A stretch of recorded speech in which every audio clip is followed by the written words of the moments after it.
Meus queridos e minhas queridas, nós estamos de volta aqui no canal da Boa Nova, da Comunidade Católica Caminho de Emaús, e hoje nós vamos aprofundar um tema com vocês que nos preocupa a todos.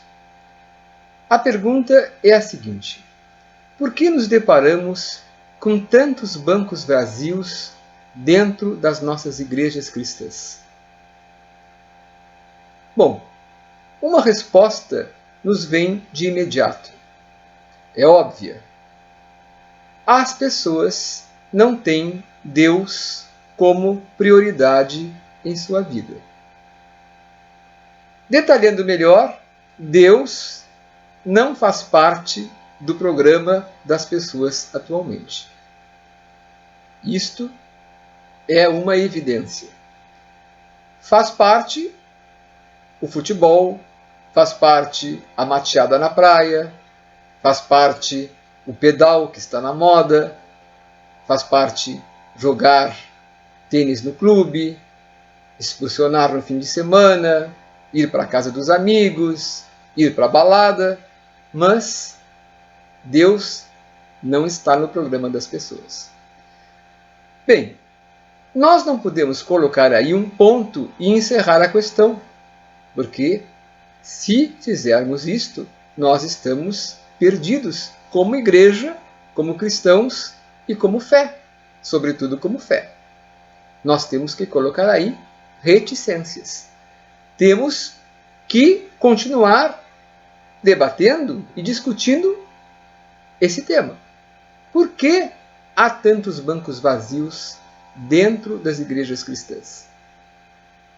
Ora, a segunda resposta que nos vem é a seguinte: será a resposta, na verdade, nos vem com uma outra questão, com uma outra indagação.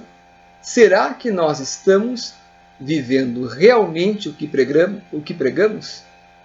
Será que o nosso testemunho é aquele que nós damos quando estamos dentro da igreja, dentro de um movimento, dentro de uma comunidade, lá fora?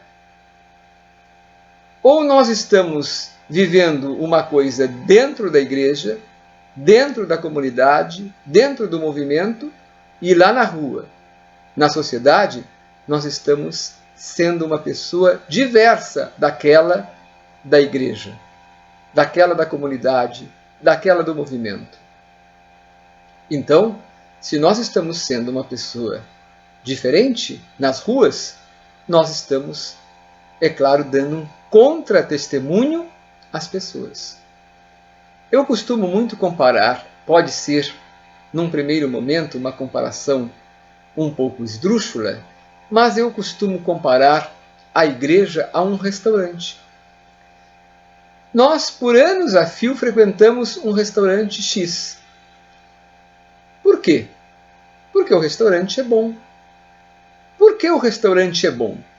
Porque nós chegamos lá e encontramos bons garçons nos atendendo à mesa, encontramos uma gastronomia que nos agrada, uma boa comida, encontramos também os proprietários do restaurante fiscalizando os serviços.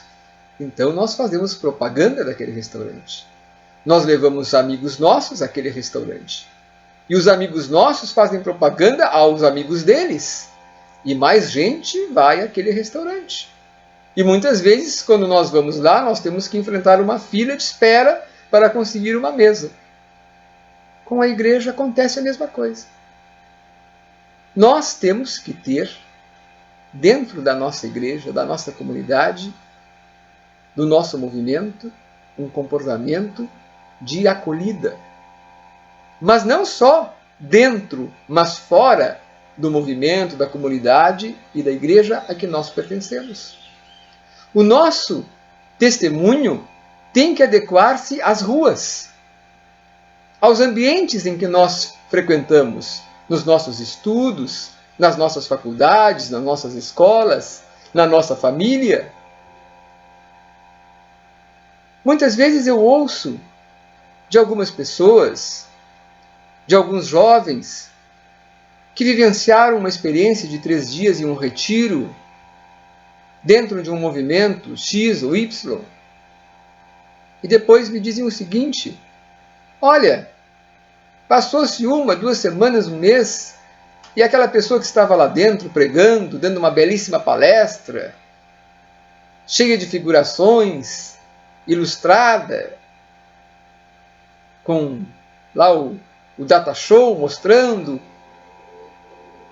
aquela pessoa passou rente a mim na rua e me virou a cara. Ou encontrou-se comigo em um lugar e me desconheceu. Isto é um contra-testemunho.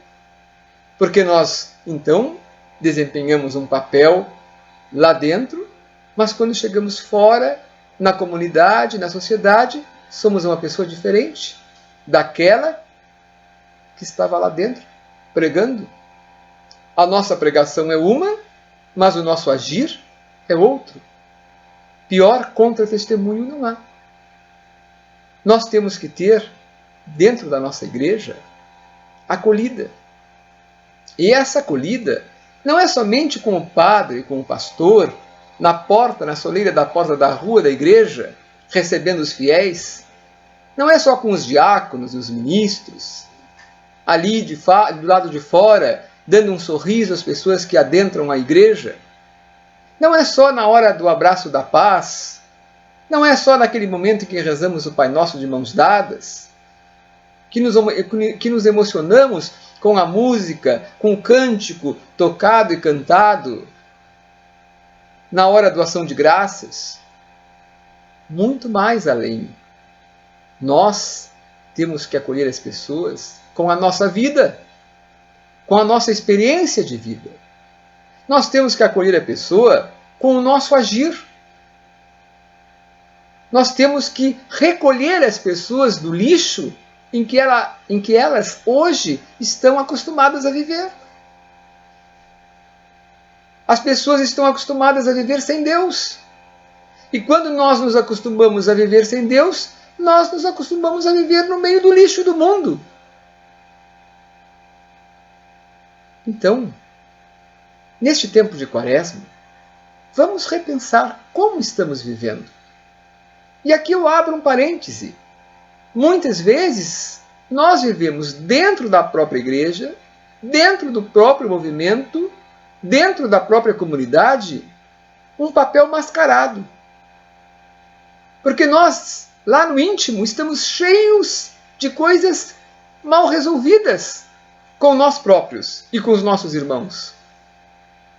Não atendemos àquela máxima de Jesus que nos diz: se tens alguma coisa contra o teu irmão, vai lá, reconcilia-te com ele e depois vem aqui fazer a tua oferta. Depois vem aqui ter comigo, mas primeiro vai ao teu irmão. Nós estamos indo primeiro aos nossos irmãos? E esse é o motivo dos bancos vazios dentro das nossas igrejas.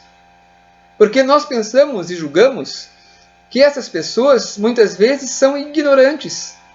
Não se dão conta de que nós estamos ali como uma paisagem bela, mas na verdade vivemos ao contrário daquilo que pregamos lá dentro. E elas observam-nos, notam-nos. Nós temos que arrastar as pessoas para Deus, não com palavras.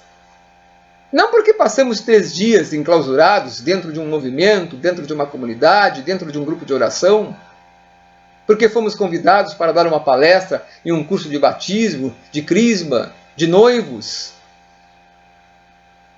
Muito lindo. Tudo isso é essencial à igreja. Mas mais essencial do que isto é o nosso comportamento correlato com a vida cristã, com a vida de Jesus. Porque Jesus nos empresta a sua fisionomia, a sua face, o seu semblante. Nós somos portadores desse empréstimo de Cristo. E temos que passar a sua imagem, o seu semblante, a sua fisionomia aos nossos irmãos. Não podemos passar uma máscara. Não podemos ser farsantes da nossa fé, da nossa igreja, da nossa religião. Temos que viver dentro da igreja mas temos que viver fora da igreja. O que pregamos e o que escutamos nas homilias,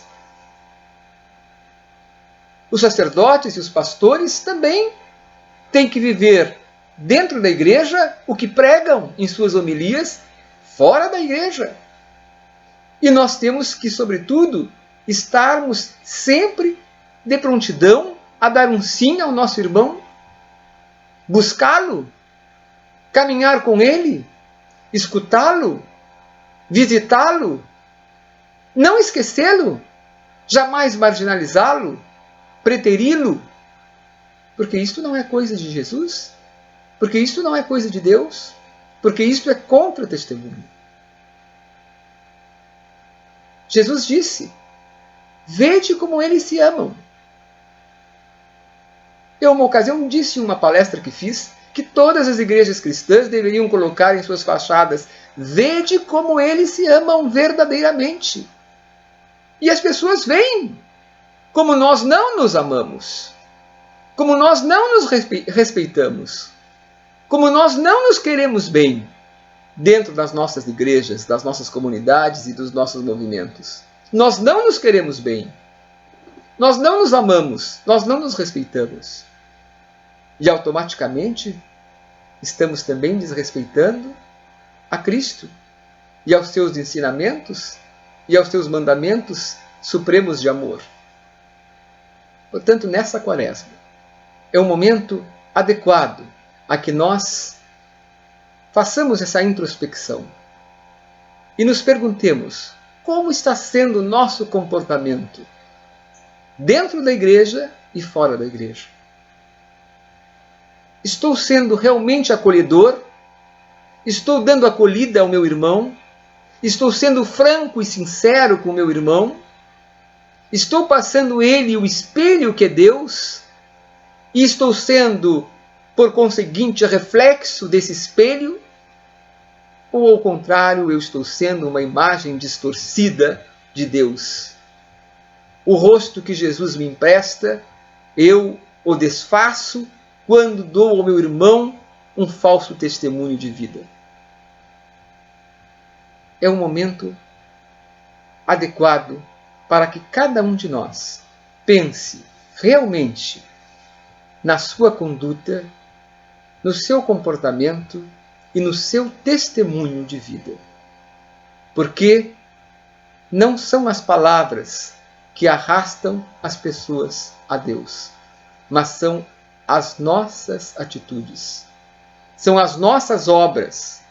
Não as obras endereçadas à crônica social da cidade, mas as obras, aquelas quando a mão esquerda não sabe o que a direita faz. Essas obras são as obras que agradam a Deus. Esses são os verdadeiros testemunhos de vida que arrastam as pessoas a Jesus. Que nós consigamos, com a luz do Espírito Santo, nessa quaresma, com a humildade do coração de Jesus, com a mansidão do coração de Jesus, revalidarmos a nossa vida cristã e nos tornarmos aos outros a imagem verdadeira do Cristo, o espelho de Deus, o reflexo da luz de Deus na vida dos nossos irmãos. Amém.